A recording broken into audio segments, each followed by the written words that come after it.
All right, ladies and gentlemen, this is the inaugural episode 1, the Competitive Edge podcast, best podcast in the world for college football, NFL, MLB, cricket, doesn't matter. You want cricket? We'll give you cricket. Here with my co-host, Cole Ratton, a.k.a. Rocky, absolute dog. We're going to go over last week's game to start off the old podcast. OU Kansas. Take it away. So going into this game, OU was coming off a struggling loss at UCF at home. Dylan Gabriel, not a loss, a win, but I mean it was just struggle. They might as well lost. I mean it was a tough sledding game for them. Dylan Gabriel didn't play very well. They couldn't really do much on offense. They just squeaked out and survived UCF. But going into this Kansas game, we knew Kansas wasn't. That they were better than being unranked. And with the bad weather going into that game, we knew they weren't going to be throwing the ball as much. It was going to be more of a ground-and-pound game.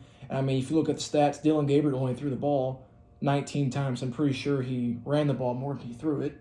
I'm going to touch on that real quick. Dylan Gabriel, 14 for 19 for 171. If you watch this game and you have a brain and you're not a vegetable, you could easily tell that we should have thrown the ball more. I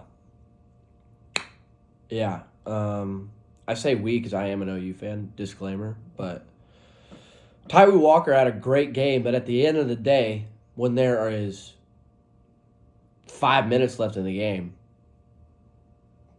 let's air it out, huh? How about that? Isn't that an insane idea to throw the ball with your Heisman contending quarterback? That's an insane idea for Jeff Lebby, I guess. Now, you got to give credit to Kansas. I mean, Kansas did turn the ball over 2 times, but I don't think Oklahoma did anything with those turnovers. We did. They got 3 points out of it? No, we turned the ball over 3 times. No. What did they do? Bean threw 2 interceptions. Oh, no, we didn't do anything. We had 0 points off those 2 turnovers. You know, that tells the story of that game. Because, I mean, when your defense creates turnovers and gets your offense the ball and you do nothing with it, that's like Kansas will take a little momentum out of that. And then you look at Devin Neal. I mean, he absolutely had a day. It looks like the OU defense couldn't really tackle this guy. The Kansas O-line was moving those D linemen around like they were rag dolls. And Bean, about 50% completion percentage, but when he made the passes, they were big passes in big-time situations. And then the long running touchdown at the end of or midway through the fourth quarter, I think that was the real gut punch to knock OU down. Yeah. You know, OU 3 turnovers. That is not how you win a football game in any level. High school peewee in your room versus your brother. You turn the ball over 3 times and you're going to have a hard road back. Texas would know. They turned it over twice against OU. That's how they lost. And you lose a turnover battle. We had a turnover on special teams. You lose the special teams battle, and we did. That's just not a recipe for a win. Nasty weather game, had a delay of 30 minutes in between the first quarter, something like that. Tyree Walker had a great game. Devin Neal couldn't tackle him at all. Jason Bean, we don't have the rushing stats, but he had a 30-yard touchdown run to take the lead back after scoring again. It was a great game. Kansas now ranked in the college football rankings. I think they are ranked in AP poll, but once the college football rankings come out, nobody cares about the AP poll. Next game we're going to get into is the old Oregon Ducks and the Utah Utes. If you watch this game, you probably turned it off in the second half. It was a bit of a boat race. Oregon, wow, flexing their muscles. You know, Bo Nix, top 3 Heisman right now, in my opinion. That kid played outside his mind. 24 for 31, 248 in the air, and 2 touchdowns. And Bo Nix did that against Washington, a ranked Washington team. but nobody gave him credit for it because they lost the game, obviously. You give Utah an absolute beating. 35-6, you're like, oh, that's not a beating. These are two ranked opponents, and it was at Utah, which they had not lost at Utah for like 27 games straight. Like, Oregon snapped that. Bryson Barnes, he had a great game. Bucky Irving, the wide receiver that had 14 carries, a running back. Even the running game, 14 carries, 83 yards, 1 touchdown. Even though they were beating them at all aspects of the field, of the game. Troy Franklin, the wide receiver, 8 receptions, 99 yards, and a touchdown. You got any thoughts? I mean, Oregon, coming off of this loss versus Washington a couple weeks ago, and how Washington has played these last 2 weeks, it bodes the question of, do you think the best team won in Seattle No. that day? I think they're the best team in the Pac-12. Oregon, not Washington. Because, Bo Nix, you're right, he's flexing. He is the longest tenured quarterback in the country. 50-plus starts. He's got a ton of starts, but, he just looks so comfortable in this offense. He sees everything. I don't see a way that Oregon could lose another game. Bryson Barnes, I think his pixie dust fairy magic wore off this game. 15 for 29, he made 50% of his completions, 2 interceptions. You're going to throw 2 interceptions when you're already the underdog. That's not right. You're not looking to win the football game. And we'll also look at, Oregon's defense. Man, they've got some dogs on defense. They're deep too. They've got guys at the secondary that can cover with speed. They've got some big guys up front. They can go get after an SEC team. I think you put them up against Georgia or an Alabama team. That's a really good football game. Where I could see Oregon winning any of those football games. Georgia, yeah, actually, now I'm thinking about it. Bo Nix and this offense is so explosive, and it's consistently explosive. Even against the loss versus Washington. I can't tell you a bad... I think is what in the Washington game, it was their head coach that lost that game. I don't think it was any of the players. Yeah, going for it on 4th and goal at the end of the second half. Because they lost that game by 3. Yeah, you kicked that field goal at the end of the first half. Now, let's say you're not going to say it's going to go exactly the same in the second half, but you go and you kick a field goal and you're still losing at half, but you got a little momentum and you get the ball back. Let's say Dan Lanning makes that decision to kick the field goal. That game may turn out a little differently. And then in terms of college football playoffs, I think Oregon is sitting in the best spot. Because I think if Oregon and Washington play again, Oregon's going to beat Washington. And then when Ohio State and Michigan play each other, one of them's going to knock each other out. Yeah. And you might even see a Georgia team lose to Bama or something like that. And Georgia, they've got a tough slope of games coming up. 3 ranked opponents in a row. So those are the thoughts from the Oregon-Utah game. Let's go to Louisville and Duke. Jack Plummer, didn't throw the ball that much, but I don't think didn't need to. Duke didn't really show up. I know they had their quarterback, Riley Leonard, come in. I know he's hurt. I think he was hurt playing the game, yeah. But, if you're Riley Leonard in that situation and you're hurt and you're losing and you're showing that nothing's going on, you're just hurting your team at that point. Yeah. I think you make the decision at halftime, if you're the head coach, to put the backup in, maybe throw a change up, try and get something going. So when you look at Jack Plummer, didn't throw the ball that much, didn't need to, because they leaned on Jawar Jordan, had 20-plus carries, 163 rushing yards and 2 touchdowns. Just a physical butt-whooping. You look at Jordan. He had a pretty damn similar game against Notre Dame. Mm-hmm. 2 touchdowns, almost the same yardage. Didn't get as many carries in that game, but he broke off a lot of yards. He's not... If you watch him, he's not the most physical runner. He's not a Derrick Henry where he's just going to bowl you over. He's like a Tony Pollard But, or man, it's the moves he makes in the hole Exactly. to get defenders off of he's him. like a Le'Veon Bell in there, very patient, gonna make you miss. All in all, he's gonna make you miss. Louisville defense. I mean, not much to say other than the fact that there was just pure dominance. I mean, they beat them on all aspects of the game that Saturday. Not much Now, to say other than that. upset. We had, of course we had OU Kansas upset, but another, in my opinion, really big upset because I thought Oregon State was a really good team going this year. And I mean, you look at the numbers here for DJ Uiagalelei. I mean, those aren't bad numbers. 16 for 30, 218, a touchdown. That's not bad. But Noah, Fifatia, sorry if I'm butchering that name. I mean, he absolutely performed against this Oregon State defense, which isn't a bad defense. They weren't terrible. I mean, he only missed, what is that? That's 7 throws, and one of them was an interception that Oregon State did nothing with. When it's Arizona, they jumped out to that lead early, and Oregon State couldn't do anything. I think Oregon State just ran out of time.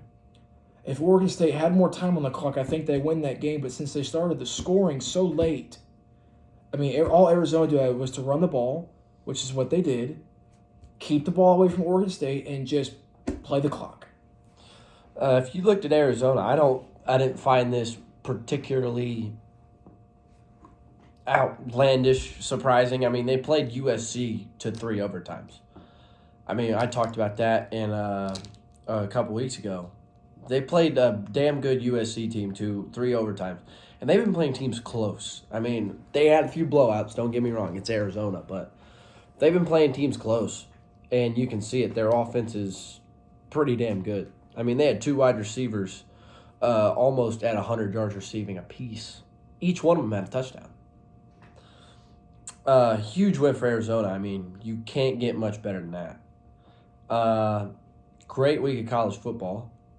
One more point on the Arizona game. When Arizona, a program like Arizona, who I think with some of the recruits they're getting, there may not be the 3-star, there may not be the 5 stars out there, the best players at the state. But a win like that is really program building. Yeah. It helps the program move along for like the freshmen or the sophomores in there that are looking to transfer out. Well, Arizona showed that they can play with, at the time, they were 11, so they were a top 12 team. I mean, you look at, they're 5-2. They've lost 2 games, and that was to USC in a tight game, in a tight game where they went 3 overtimes, and they lost another game. They lost to Stanford. They stomped Stanford, which was surprising when I was looking at the USC and Arizona schedules, trying to figure out that debacle before we saw the absolute rise and fall of that Roman Empire over there with the Colosseum and all that shit. I was trying to figure out what the hell's going on. Why is USC playing Arizona, a team that's 3-2 or 3-3 coming into the game at home, going to 3 overtimes? And they did it with Arizona State. Now, Arizona State, they beat them by double digits, but that game was close until the 4th quarter. Mm-hmm. That game was tight all the way down the road, and I was watching that game on my couch, like, second half rolls around, I'm like, we got a football game here. Mm-hmm. USC played Colorado close, but Colorado's a better football team than both of them. Arizona playing like that, I mean, you're not going to go out and go to a New Year's Six Bowl or go to the playoff. But, I mean, as Arizona, like, if I asked 100 people around this country right now, you say, what is Arizona known for? None of them are going to say fucking football. Mm-mm. It is not a football school in general. They're a basketball school, whatever, volleyball, chess, whatever you want to call them. They're not a football school. And you're going 5-2. I mean, you could build from that. You can go up from this. And the season's not over yet. They could have another upset coming up. Let's go to this week, Saturday. Actually, on Big Noon Kickoff. Yep. At 11 Eastern Time? Or 12 Eastern Time? 12 Eastern. 12 Eastern Time. The old Kansas State Wildcats and the Texas Longhorns. the number, I know they said 25 on the commercial, but that's not true. It's 23. Number 23 and number 7. This is at Austin. Some notes I got on here. Malik Murphy stepping into that role as the guy when Quinn got hurt. Stepping in as the guy and just being Malik Murphy, dude. He played awesome versus BYU. Now, granted, BYU is not Alabama or the cream of the crop, but you come in here after not playing a whole season. You're not, I wouldn't say acclimated to that environment, and you go out there and just, I turned that game off at half. I'm an OU fan. I want to watch them lose. It was pure dominance, offense and defense. There was nothing fun to watch other than BYU getting down to the goal line on the 2 and getting stuffed and kicking a field goal. That was the only fun part if you were a Texas hater or anything like that. Texas offense does not seem to be quaking, suffering. Enter the synonym there. They're fine. They are completely fine. I mean, they've been scoring 40 points a game. Averaging 40 points a game. I don't know if you know how difficult that is. That's up there with Georgia. And they're the number 2 team in the country. Defense, still excellent. That is probably the most consistent thing Texas has had for the past 6 years. Was that defense. That defense has always been there. I mean, yes, has it improved? Absolutely. It has improved.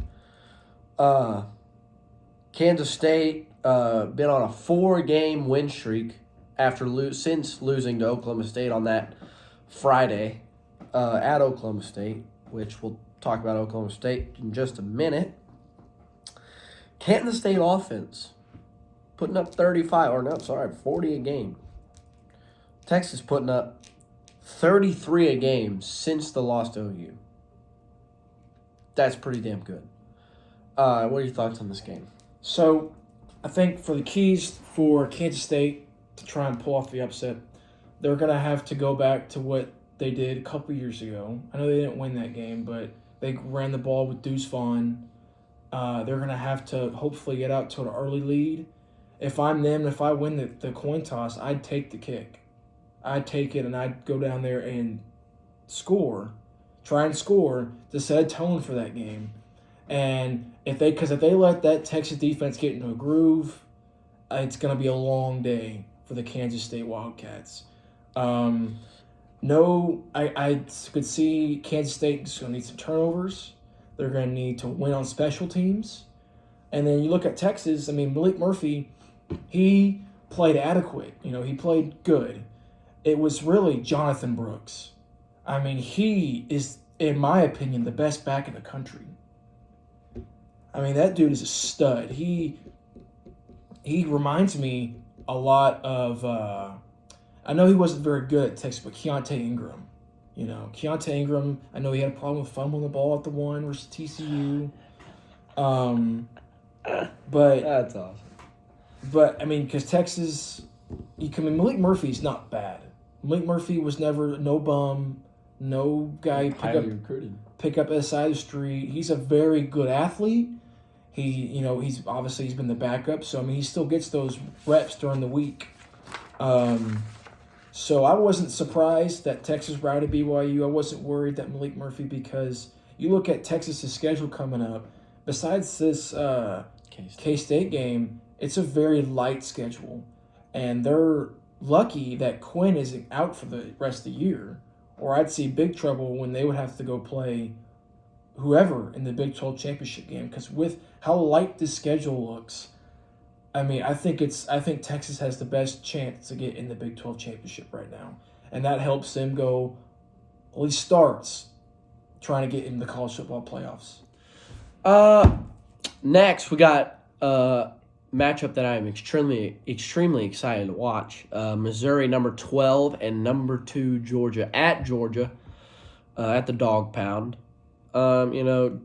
Missouri's only lost 1 game, and that was a tight home loss to LSU, who's ranked 14, 13? Yeah, I think 15.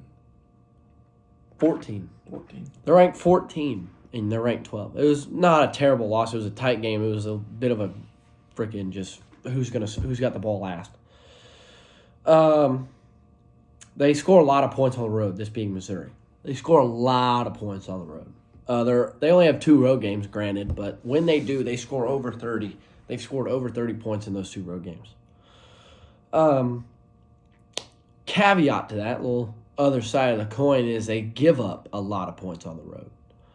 Now, I don't know if Brock Bowers is coming back. I haven't seen him yet. I don't think he's coming back this week, but I mean, with what Georgia showed last week, I haven't seen any updates, but if he does come back, like he said, like old Rocky said, it's not going to matter. I mean, that Florida defense isn't no third place in the Special Olympics defense. Those guys are SEC. They're a good defense, and they picked them apart, dude. It was unbelievable to watch. I didn't watch most of it. As you know, if we ever post that one, I said Florida was going to win like a dumbass. But I do have an upset in here because why not pick an upset? Let's be fun. Oh, wow, we didn't do our predictions. I think Texas is going to win versus Kansas State. Because that great defense. Yeah, I'll take Texas too. Texas winning. They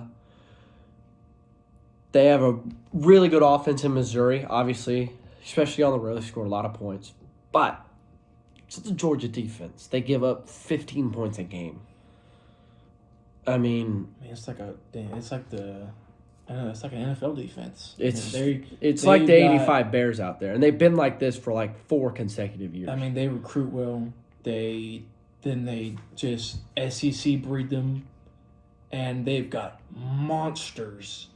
And then Missouri, they've got a really good wide receiver. Not a terrible quarterback. Brady Cook ain't that bad. He's Bradley, whatever his name is. He's doable. I mean, he gets the job done, and if he gets it to that wide receiver, I think was it Burton? Yep. The third. I think he's a freshman, isn't he?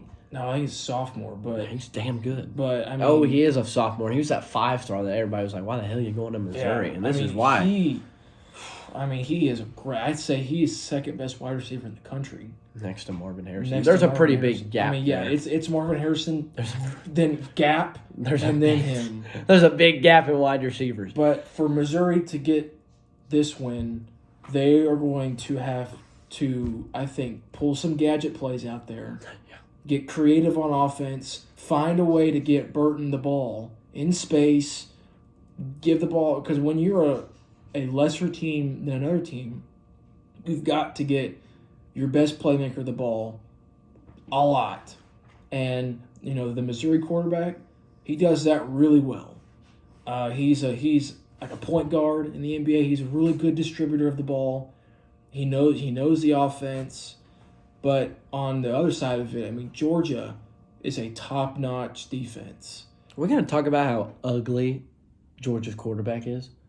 I don't think it matters how he's playing. It does matter. There was a picture leaked to him talking to this girl, dude. I'm like, first of all, why is the girl talking back? Have you seen that guy? If you haven't seen that guy, go look his ass up. That is a fugly man. Doesn't matter. He's a 5-star talent and playing at the best program in the country, winning games like that and putting up 40 against Florida. But, good Lord, didn't get much good genetics, did he? I think Missouri is going to have to score with Georgia to stay in. I think if they go a couple drives without scoring, that will probably be church for the game unless they get turnovers. So I will go Georgia winning by 17 in this game. I like Missouri. I love the underdog story. I think everybody does. At Georgia, number 2 team in the country, Missouri, really good football team. They're sneaky. They're scary. They could easily win this game. Now, I'm not going to say they're going to beat them by 40, but they could easily win this game. Like I said, their offense is really good on the road. They can score a lot of points. They did that versus LSU. They scored 30-plus against LSU. Unfortunately for them, LSU scored 40-plus. God, this is tough. I'm going to take the Missouri Tigers win by a touchdown. Upset on the road. I'll say this, though. Every year, the SEC's got a team that comes out of nowhere. And beat somebody. Tennessee, was that last year? Not beat somebody, but they come out and no one expects them to be Sets it on good. fire, yeah. And they get ranked really high. Tennessee. But then they go play the big dog and they get knocked down to their level. I think that's what's going to happen on Saturday. Nah. I got Missouri. Missouri's going to pull it out. I am not confident in that in any way, but I'm confident enough to where come Saturday morning, I will be betting the money line on Missouri because why not? Actually, no. Screw that. Screw the money line on Missouri. I'm going to jinx the hell out of Georgia and bet Georgia money line. We're going to find out what happens in episode 2. If they win, you know you're going to get a firestorm from your boy over here. Next game, I think this is a pretty important game in the country. No, really, thanks. Oklahoma State Bedlam at Stillwater. As an OU fan, every year this game makes my balls go up in my stomach because it's Bedlam. It's a rivalry game. We dominate the rivalry, but that never matters. We lost last year. It's at night, right? Oh, no, we didn't lose last year, did we? No, we won. It's at night, though, right? It is. I mean, Stillwater at night. Oh, wait. I don't know what time it's at. I don't think it's at night. If it's at night, I mean, crazy stuff happens up there at night. Just like Lubbock. You coming off a crushing loss to Kansas. It hurt. I think it hurt fans and players and coaches alike. Since the win at Texas, and actually including the win at Texas, Oklahoma defense going from 15 points allowed or 11 in the first 4 games to 34 a game. But in those first 4 games, y'all were playing cupcakes. Y'all were playing layups. Okay, it doesn't matter. Yeah. Doesn't matter. You played Arkansas State. It does matter, but... You can't tell me one player on that team. No, I can't. But we're giving up 34 points a game. 34... Or what was it? It was like 39 or something like that to UCF. Embarrassing. Oklahoma on a hot streak of 4 games. They have rattled off a lot of good wins, one of those being Kansas State, and also another one of those is going to be Kansas, who we just lost to. They are scoring 40 points a game. They have a high-powered offense. They have a high-powered offense in their last 4 games, but they do give up a lot of points. It's your classic Big 12 team, going to outscore you, just going to run the score up, but they're also going to give up a lot of points. My prediction is, I don't want to say OU. I don't want to jinx them. Let's go Oklahoma by 7. I think Oklahoma's going to win this game as well. Just as a Texas fan's sake, Texas needs them to win. To get in. Y'all do. Texas needs Oklahoma That's to win. the first time I've ever heard that come out of his mouth. I want Oklahoma to win. Them losing to Kansas really shot both of their chances to get in the college football playoff. Both teams are going to need stuff to happen around the country for them to get in. But I'm not saying Oklahoma's going to win big. Oklahoma State is tough. They're tough every year. They're well coached. They've got, they've obviously got guys out there. It's just, will the defense show up to stop maybe this struggling offense? And for OU, maybe this is an opportunity for them to get the ball rolling again on the offensive side. Maybe get Dylan Gabriel going. But I'll take Oklahoma winning this game by 10. Next is Washington USC, another big game in the Pac-12. Sure, we say that every week. A lot of ranked teams there. Washington unbeaten this season. They have struggled in their last 2. They scored no touchdowns against Arizona State. 1 defensive touchdown, pick 6, 15-7 against Arizona State, and then they almost lose to Stanford. They should have lost to Stanford. Stanford, man, they're a sneaky little bunch. They snapped Colorado up. There was a 4th down play for Stanford, and they threw the ball to the wide receiver, and the wide receiver just dropped it. I mean, it wasn't deflected, wasn't interfered with. Guys wide open, dropped it. Should have won. They should have won the game, but they didn't. So Washington stays undefeated. They're in a bit of a slump right now in their last 2. Versus just like Oklahoma. On the flip side, they didn't lose their game. Oklahoma did. That's why we're ranked lower. USC dropping 2 of their last 3 to Notre Dame and Utah. One by a field goal and one by an absolute rout. I mean, boat race. And they played a nail biter against. Was it Arizona? Oh, it was Cal. Yeah, it was Cal. I mean, Cal had 530 yards of offense. I'm telling you, they've got to fire Grinch. He is so bad. He's never had a good defense anywhere he's gone. Here's a crazy stat. They're giving up 40 points a game in their last 3 games. Now, Einstein would say that's a really good recipe for losing, and he would be correct. Not a good recipe for winning. I just don't see how USC wins this game. I really don't. Grinch hasn't figured it out. He's had 3 chances to figure out the defense and hasn't figured it out. He's had all of his life to figure it out since he came out of the womb, and he can't figure out a defense. I mean, I heard Lincoln Riley went on a hiatus. I think he left the facility and left the team. Damn near up and retired. I'd have to take a couple beers after these last 3 weeks, man. It's been embarrassing. USC is in complete disarray. I've got Washington by minimum 10, like bare ass minimum 10 points. I think this game's gonna be closer than that. I think the USC defense, even though I just raved about how not good Grinch is. Timeout. You just said they're horrible. But I think that they're going to come out. They're going to tackle. Have they done that? They're going to tackle. They're going to get these Washington skill position guys on the ground. They've got a good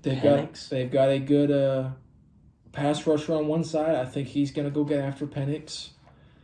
I have Washington struggling. I know this looks like a rebound for the Washington offense maybe. But I think this should be a rebound for the USC offense. Caleb Williams not even putting up 30 points a game. He's not looking They went from 50 points a game in their first 5 to 25 or something like that. He is struggling. They're struggling on offense. I'm going to go upset in California. Whoa! You got USC win. Okay, hold on. I'm going to take USC by 7 versus Caveat to what he just said. As a Texas fan, he needs Washington to lose the damn game. But, because I think Washington's going to lose one of these games coming up. And then just like OU did. They're going to lose to Oregon in the Pac-12 championship game. That is going to happen. Okay, let's just side road here. If Oregon wins the Pac-12, I think they're the number 3 team in the country. I don't think you can put them above Georgia. If Georgia wins, keeps winning, and if Ohio State keeps winning, I do not think you have to put them in, but I don't think you just put them in at the 4 spot like they did at TCU, or you put them at 3. I can make an argument that they're the number 2 team in the country. You can make a solid argument that they're number 1. I mean, they are a really good football team. Off the side road now, we're going to go to one of the most classic games of the winter. My favorite game to watch in the wintertime, other than Oklahoma kicking Texas's ass in the Big 12 title game. But we're not going to get into that. LSU, Alabama.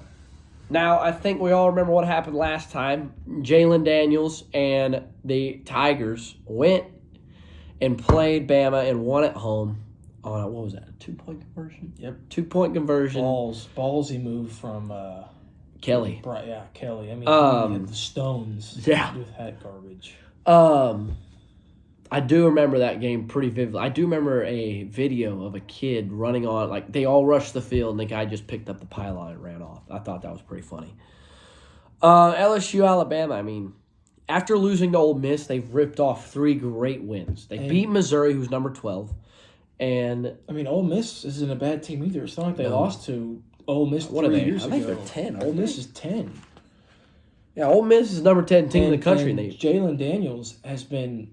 Heisman. He's been playing like a Heisman candidate. I think he's the best quarterback in the nation overall. I think maybe the Florida State game was a fluke. Yeah. Because at the start of the year, slow start. Neutral site. I wouldn't call playing in Miami a neutral site because of Florida State. Yeah. But I think the first game of the year for them was a fluke. Yeah. And I think Florida State is a little fluky as well. But we'll touch that point later. Alabama, after coming off a loss, has ripped off 6 wins in a row. A lot of the A&M, they beat A&M at A&M. Good team. They beat a lot of great teams, 2 of which have been ranked opponents. Or no, sorry. Typo there. 1 team has been ranked. They beat a ranked team in Ole Miss. They beat Tennessee last week. Is it 2? It's 2. It's 2. Sorry, 2. I was right, actually. It's an unreal game to watch. It's an unreal atmosphere, whether you're going to Tuscaloosa or you're going to Death Valley, the real Death Valley, not Clemson. Both teams are white hot. White hot. I mean, these guys, especially Alabama, dude, they've come alive after that Texas loss. He was getting it now. He's figuring it out. He's figuring out. He showed Tennessee he's figuring it out. I mean, he's dangerous. I mean, he is dangerous. I think the difference, the key in this game is just going to be how damn good Bama's defense is. Bama's giving up 15 points, maybe less a game, and they're playing a rugged SEC schedule. And here's the best part about it. LSU doesn't have a defense. Yeah, shocking. They've got 11 guys on the field at all times. Just the offense. Jalen Daniels has turned into Baker Mayfield in 2017 Oklahoma. He's going to go down there, and if they have any chance to win, he's got to put up 50. Yeah. He's going to have to go and score not only against the Bama defense, who doesn't like when people score, and in Tuscaloosa. I don't know if it's at night or not. We'll have to check that. I think it's a 4 o'clock game. 4 o'clock, so kind of at night. I mean, it's gonna be a defensive battle. For Bama. Alabama's defense, I think, is going to be the real tie of this game. So I think both offenses will score. I think it's going to be in the mid-30s. I don't know what the over/under is for this game, but I would take the under. I'd probably take the over in this game. I think both offenses are super explosive. They've got players everywhere. Obviously, they're the SEC. I think what will come down to this is special teams, and will LSU show up and play a little bit of defense. And if they do that, it'll be a good football game. It'll be good after to watch Texas beat Kansas State. It'll be good to sit there and watch that. Is that on Big Noon? No. This is CBS. This is probably a CBS game. Yeah. But or if by God the Rangers don't win, you got the Rangers playing on Saturday. They'll be playing Game 7 on Saturday if they don't, by God, win. Game 6, Saturday. Whatever. I'll take Alabama in this game, winning by 7. I want to take LSU because I'm not a big Bama guy, but it's really hard to pick them when you have only 11 players and not 22. You don't have a defense. God, I want to take LSU so bad, like by a field goal, just be cheeky. No, we're actually fuck that. Bama by 10. Okay. All right, my favorite time. The college football playoff rankings. The first week of this, and by God, they did not disappoint. They made my blood boil. We're going to get it right into it. Dive straight in. Ohio State at 1.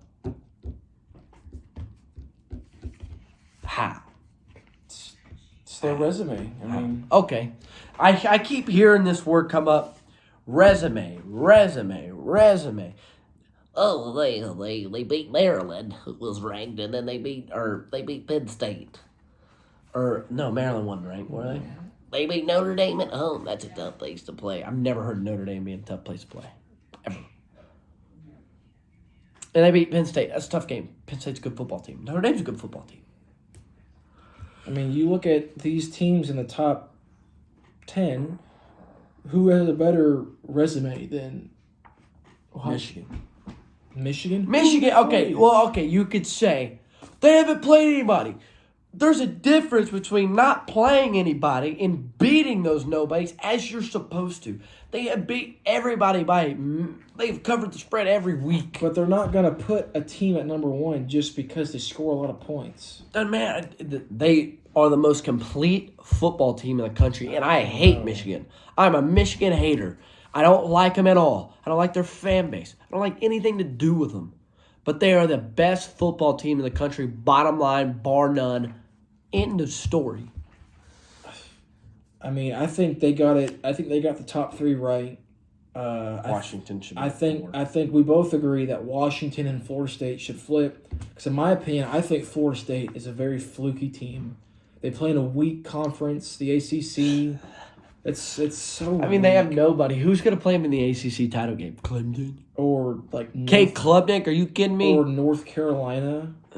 I mean, Florida State. They're lucky that LSU's playing really good, or Florida State would be at like 6 or 5. Yeah.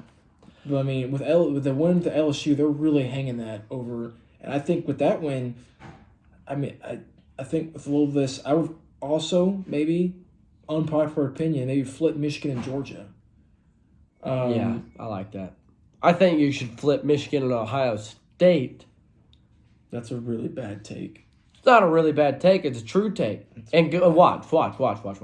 When Ohio State gets absolutely boat raced by Michigan, come whenever they play, December, November, I will come back on this show and shove it in each and every one of your faces. Every analyst, every news station, Ohio State is not a better football team than Michigan. Quote me, put me on a damn T-shirt. Michigan is the best team in the country. Right now. And they will continue to be. Ohio State, I think, can be a playoff contender.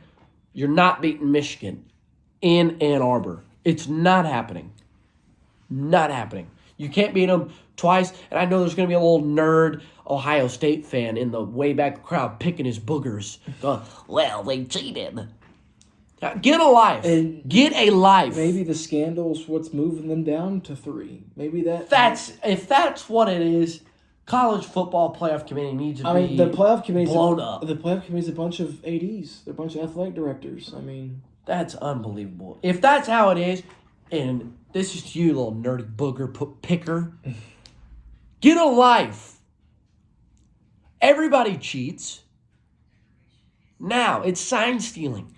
There'd be a difference if it was like the NFL and they had it in the headphones and you figured out their signs that way. There'd be a difference. You're putting it up on poster board and holding it up for the whole stadium to see. You got Taylor Swift on poster board with Batman on the bottom right. I could be a fan, just click what play they run on that one. Oh, that's what play they run. Switch it up. Be smarter. And if you act like that's why Michigan won so much, go ahead and take a real good look at their roster.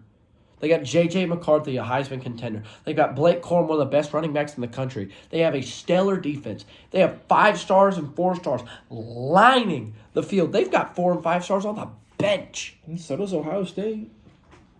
I think Ohio State's got better skill positions than Michigan does. They're not okay. Whatever. They're not better. I've also got a problem. I wouldn't say a problem. I mean, it's like a little poke. Like you get poked with a knife. Oklahoma being below Texas and Alabama. I mean, head-to-head matchups, I guess, don't matter. I guess they see that unranked loss to Kansas really, really bad. They must. I think that too. I think we should be lower than them, but I see a lot of people who are not OU fans saying, this is outrageous. Well, when they're on their Facebook saying, "Oh, this is outrageous. The head-to-head matchups don't mean anything anymore." I get where they're coming from, but when you lose at this time of the year, like let's remember, Texas didn't lose like we did. We just lost to our unranked Kansas team.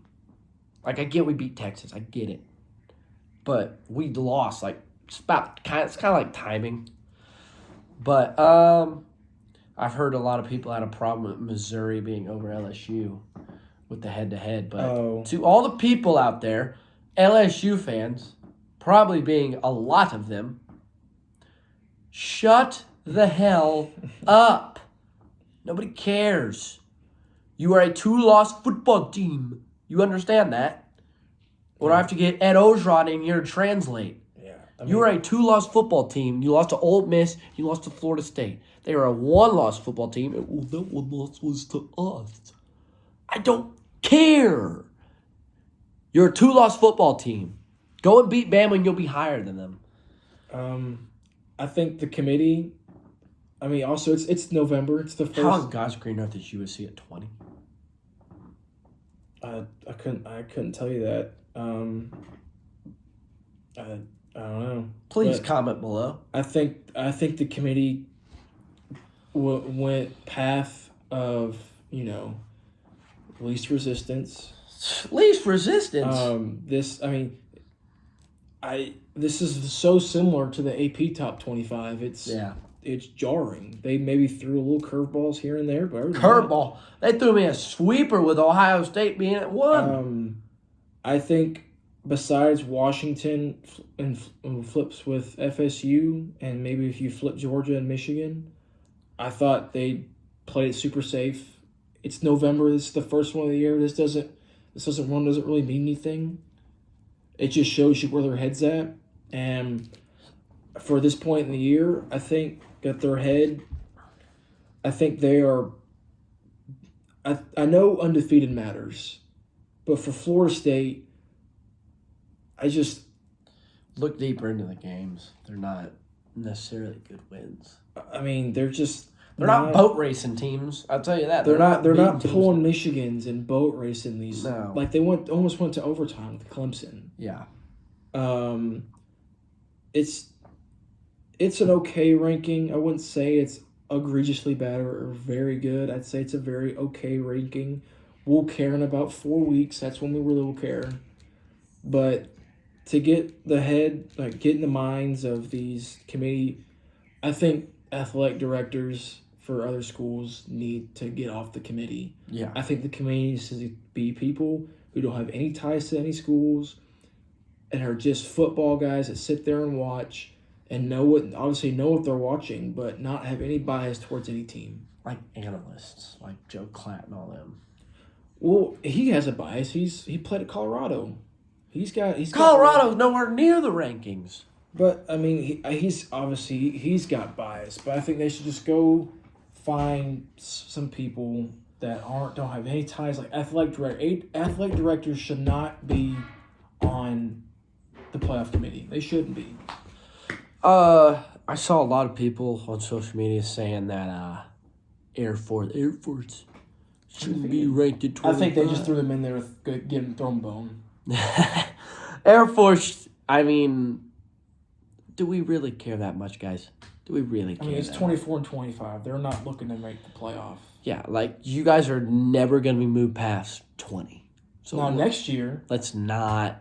Next year, Air Force actually makes the playoff with the 12-team playoff because conference champions automatically make it in. To the playoff? Mm-hmm. Are you serious? Mm-hmm.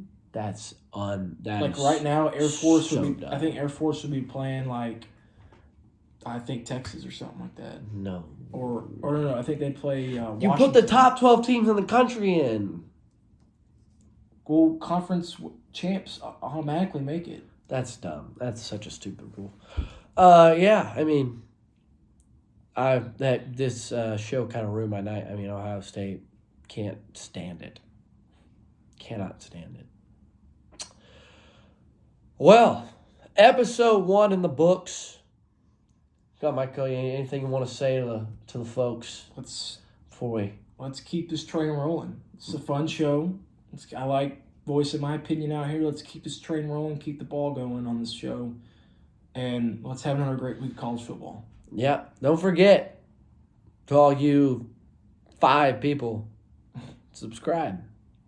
It would mean a lot if you did. Just subscribe. Throw a like down there if you're feeling real generous. And if you want to comment, any of your opinions, what we should do. Any of your opinions, please come at me. I will talk about it on the show. I will. If you comment, I will. Also, any suggestions on a segment that you want to see, challenges, anything you want to see from us, we will take into deep consideration. More likely do. We're not very creative. All right. See ya.